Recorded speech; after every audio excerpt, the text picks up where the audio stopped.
अब बच्चों आपका प्रश्न ये है कि संविधान अंगीकृत कब किया गया था? तो 26 नवंबर 1949 को संविधान अंगीकृत किया गया था। ये होता क्या है? तो अपना पता है कि अपना जो संविधान है 2 वर्ष 11 माह 18 दिन में बन करके तैयार हो गया था और 26 नवंबर 1949 को बन करके तैयार हो गया था। इस दिन सभी लोगों के क्या संविधान सभा जो थी उसके हस्ताक्षर हुए थे संविधान पर। तो 26 नवंबर को इसलिए संविधान दिवस भी मनाते हैं। तो 26 नवंबर 1949 को संविधान अंगीकृत किया गया था।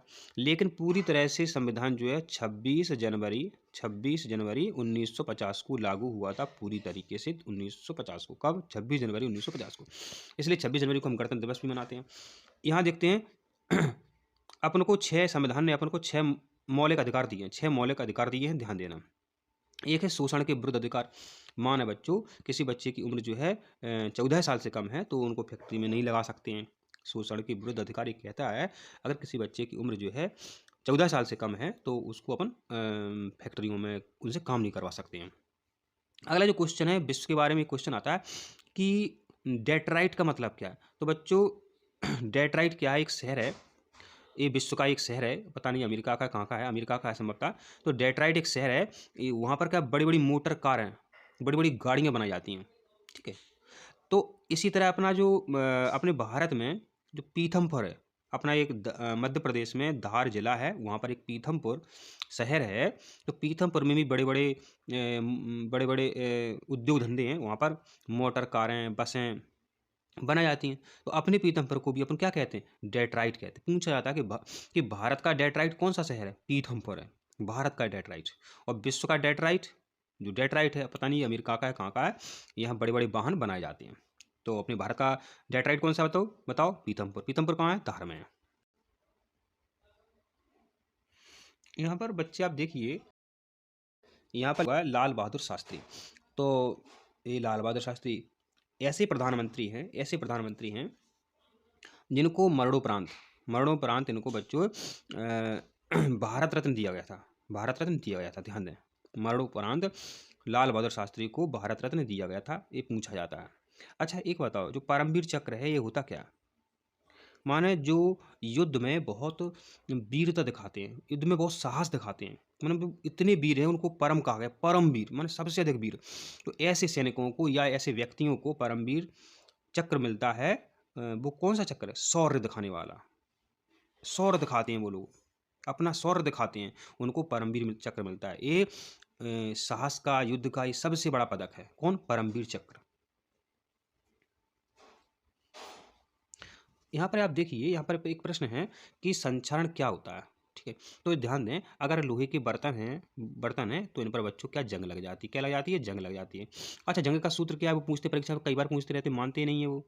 तो यहाँ पर देखिए Fe2O3, ठीक है, इंटू XH2O, ये जंग का सूत्र है। तो जो संक्षारण है किसके कारण होता है? तो यहाँ लिखा है वायु व पानी।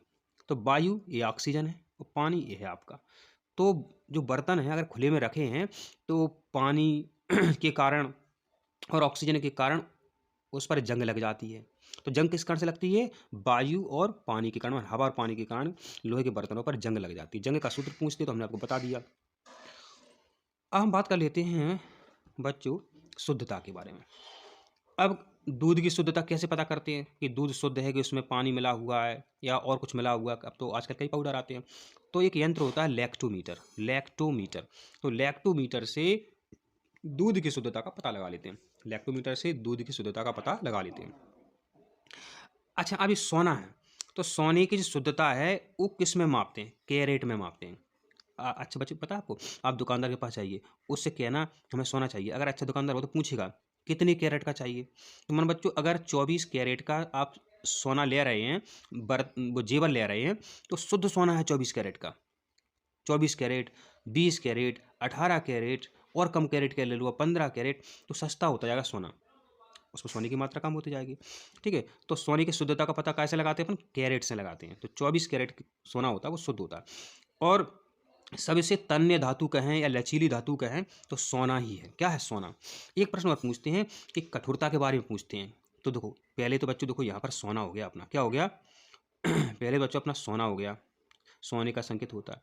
सोने से बच्चों ज़्यादा कठोर, सोने से ज़्यादा कठोर होता है आपका प्लेटिनम। क्या? प्लेटिनम। प्लेटिनम से ज़्यादा कठोर होता है आपका हीरा। क्या होता है? हीरा। ध्यान दें, पूछते हैं परीक्षा में। सोना और प्लेटिनम लिखा है तो प्लेटिनम ज़्यादा कठोर है, प्लेटिनम और हीरा लिखा है तो फिर हीरा प्लेटिनम से भी कठोर है और सोने से भी कठोर है। ये भी परीक्षा में पूछा गया है। अब बात कर लेते हैं मानव हड्डियों के बारे में। तो मानव हड्डी जो है बच्चों, मानव हड्डी जो है इनका एक सूत्र होता है, उनका सूत्र बता रहा है आपको Ca3PO4 2। एक कैल्शियम फास्फेट जो है हड्डियों का सूत्र है। ठीक है, पूछते हैं जो फास्फोरस इसमें है क्या काम करता है। तो फास्फोरस जो बच्चों ये हड्डियां और कोशिकाओं का निर्माण करता है। फास्फोरस अपने शरीर में क्या काम करता है? ये फास्फोरस जो है हड्डियों और कोशिकाओं का निर्माण करता है, सेल का निर्माण करता है। आप सभी जानते हैं अपना शरीर कोशिकाओं से बना है। ये हड्डियों का सूत्र भी पूछ लेते हैं Ca3PO4 2। अब बीमारी की बात कर लेते हैं। तो एक जो बीमारी है हैजा, हैजा किस सूक्ष्म जीव के कारण होती है? तो हैजा जो है विब्रियो कॉलेरा नामक जीवाणु के कारण होती है। एक प्रश्न आता है कि एटाइटाई रोग किस कारण से हो जाता है? तो एटाइटाई रोग कैडमियम के कारण होता है। कैडमियम, कैडमियम का संकेत भी बच्चों पता होना चाहिए, सीडी होता है। ठीक है, सूक्ष्म जीव सब जगह पाए जाते हैं। देखो हवा में भी सूक्ष्म जीव मिल जाएंगे आपको, और हर जगह सूक्ष्म जीव हैं। पानी में भी देखो सूक्ष्म जीव होते हैं, आप बीमार हो जाते हो। और मृदा में, हवा में, पानी में, हर जगह सूक्ष्म जीव हैं। तो सूक्ष्म जीव सब जगह पाए जाते हैं, ये इसका अपन ने मतलब समझ गया। तो इनसे बीमार भी जाते हैं।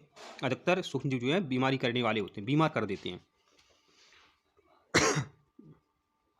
अब यहाँ पर जो आपका क्वेश्चन है कि विद्युत धारा मापते हैं, विद्युत धारा मापते हैं, विद्युत धारा अमीटर से मापते हैं। कैसे मापते हैं विद्युत धारा? अमीटर से विद्युत धारा मापते हैं। ठीक है, ध्यान देना। अच्छा, बंद परिपथ का मतलब क्या है? जो बंद परिपथ जो है बच्चों, ये इसमें धारा जो है धन से ऋण की ओर जाती है। बंद परिपथ में धारा कहाँ से जाती है? धन से ऋण की ओर जाती है, ध्यान रखना। अच्छा, अपने घर में जो डोरियाँ होती हैं लाइट की, वो तांबे की बनी होती हैं, तांबे के तार की।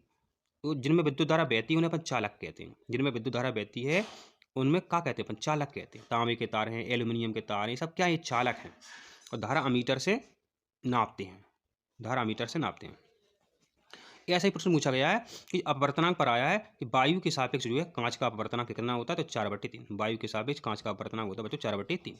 तत्व के बारे में पूछा गया है। तत्व कितने हैं आजकल? 118 हैं। धातु अधातु होती है तत्व। तो तत्व ये पूछते हैं एक ही प्रकार के परमाणु, ध्यान देना, तत्व जो है एक ही प्रकार के परमाणु से मिलकर बना होता है। अगर एक ही प्रकार के परमाणु किसी को बनाते हैं तो वो होता है तत्व। एक ही प्रकार के परमाणु, एक ही प्रकार के बच्चों, एक ही प्रकार के परमाणु अगर मिल जावे तो तत्व का निर्माण होता है। किसका निर्माण होता है? तत्व। तत्व माने एलिमेंट। एलिमेंट के उदाहरण देते हैं आपको। एक तो देखो बच्चों आपका सोना हो गया, ठीक है, एक आपका देखो आयरन लोहा हो गया, एक घर में एल्यूमिनियम के तार होते हैं, एक चांदी हो गई आपकी, एक तांबा हो गया आपका, ये जस्ता हो गया आपका। हैं, तो इस तरीके से बच्चे जो है पूछते आते हैं। जस्ते का संकेत पता होना चाहिए आपको, कापर का आता ही रहता है। तो बच्चों इस तरह से वीडियो देखने के लिए आप चैनल को सब्सक्राइब हमारा जरूर करें। धन्यवाद।